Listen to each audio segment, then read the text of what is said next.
Olha, e enquanto nós temos aí o Milei falando duramente e severamente contra a ditadura de Maduro, Trump também se posicionando, obviamente, em prol à liberdade e chamando ali as pessoas, a oposição a Maduro de guerreiros da liberdade, a gente tem um movimento completamente contrário aqui no nosso país e é sobre isso que a gente vai falar.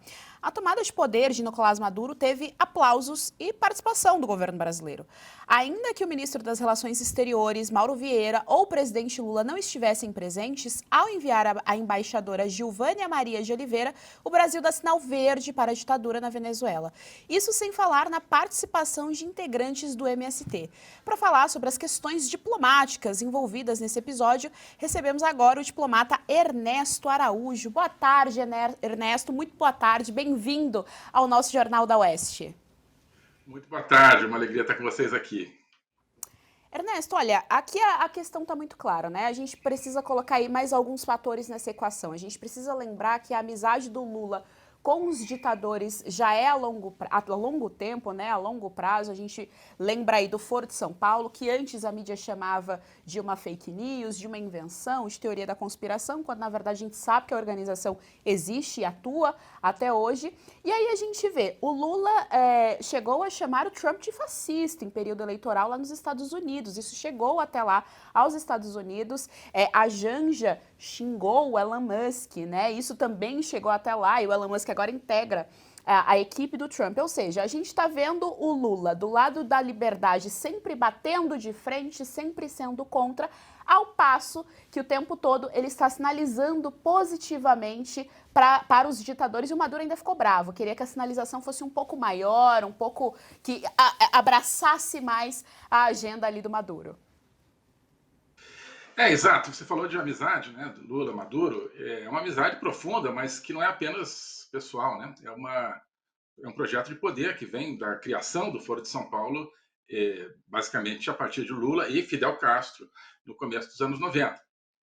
Um projeto de poder para abraçar toda a América Latina na escravidão do narcossocialismo. Esse regime, esse sistema, ele se baseia nisso. Quem está no poder ajuda quem não está. Né? Ou quem está mal ajuda quem. Ou quem está bem ajuda quem está mal. Então, quando Chávez chega ao poder, ele é o primeiro desse grupo que chega ao poder, em 1999.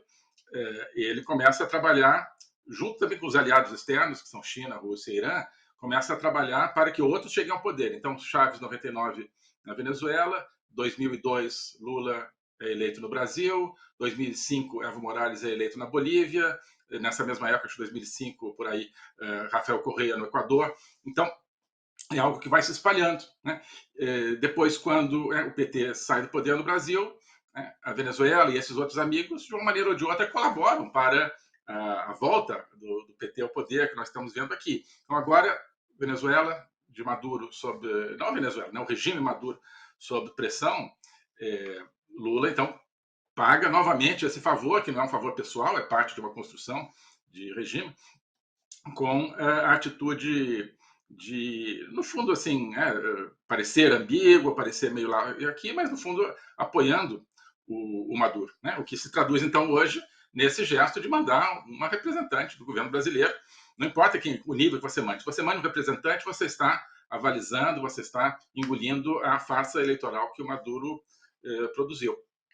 Então, você tem mais um capítulo nesse jogo de apoios recíprocos entre regimes do Foro de São Paulo. Não é nada mais do que isso que está acontecendo entre Brasil e Venezuela. A diferença é que o Brasil com Lula ainda tinha, né, por causa das mídias na Europa, nos Estados Unidos, que tem uma visão distorcida e equivocada de Lula, ele ainda tinha um pouco de prestígio. Então, olha só, se o Lula está dizendo, é porque o Maduro não é tão mal assim. Então, não, o Lula realmente está trabalhando por uma transição democrática na Venezuela. Não está nada, e as pessoas já estão vendo. Né? Então, todas as outras ações desse governo Lula, em termos de alinhamento com forças que apoiam o terrorismo, por exemplo, né? Em termos de alinhamento com o Irã, com China, com Rússia, isso tudo já descredenciou o Lula, e hoje mais um capítulo desse descredenciamento ao contribuir para tentar sustentar essa farsa do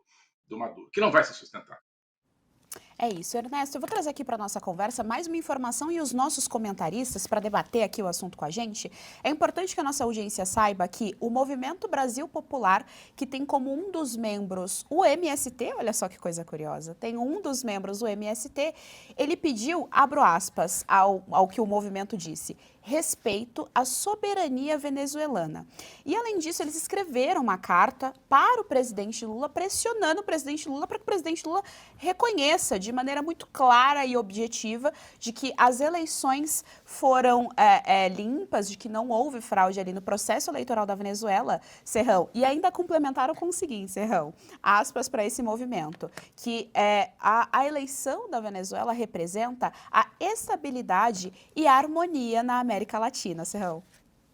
Olha, o pessoal está se superando em mentira e ainda pedem por escrito que o presidente Lula cometa uma mentira. Caramba, aí é dose para mamute. Eu gostei de ver a nossa Pantera hoje, Pantera Negra de negro em luto pela posse do Chaves. É Você está uma isso. elegância espetacular. Agora eu queria perguntar para o Ernesto Araújo.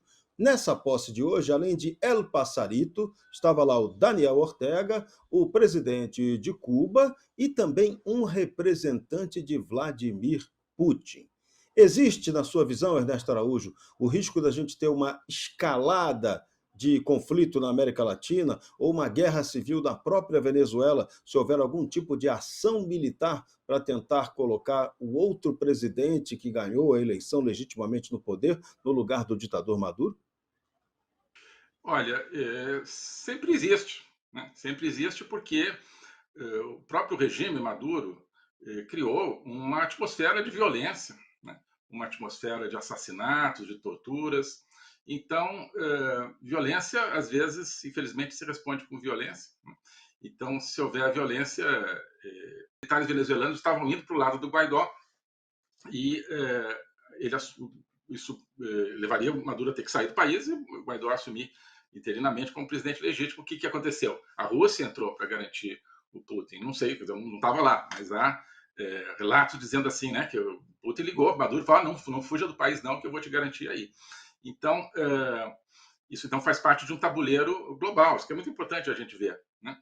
A América Latina não está fora do mundo, ela está dentro de um tabuleiro global, onde você tem Rússia, China, Irã, sempre insisto nesse trio totalitário, avançando suas posições de diferentes maneiras ao redor do mundo para tentar criar uma hegemonia global totalitária, né?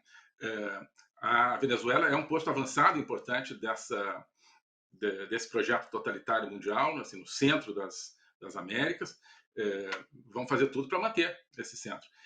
Então, resta saber se os países democráticos das Américas, incluindo os Estados Unidos, mas não só os Estados Unidos, o que vão fazer, né? O que vão fazer diante disso, diante desse momento em que você tem, no fundo, um projeto totalitário global impondo um presidente à Venezuela. Então, você está falando de soberania na Venezuela, o que está acontecendo? Quem está destruindo a soberania da Venezuela é Maduro com seus patrões e grandes irmãos, chinês, russo e iraniano, certo? Porque a soberania da Venezuela foi expressa nas urnas, onde ganhou a eleição Edmundo Gonçalves, né? O Maduro é uma espécie de interventor em nome do trio totalitário para impor um projeto totalitário externo na Venezuela. Ele que está derrubando a soberania da Venezuela. Então temos que ver o que os países que ainda prezam pela democracia na América Latina, nas Américas e no mundo vão fazer em função disso.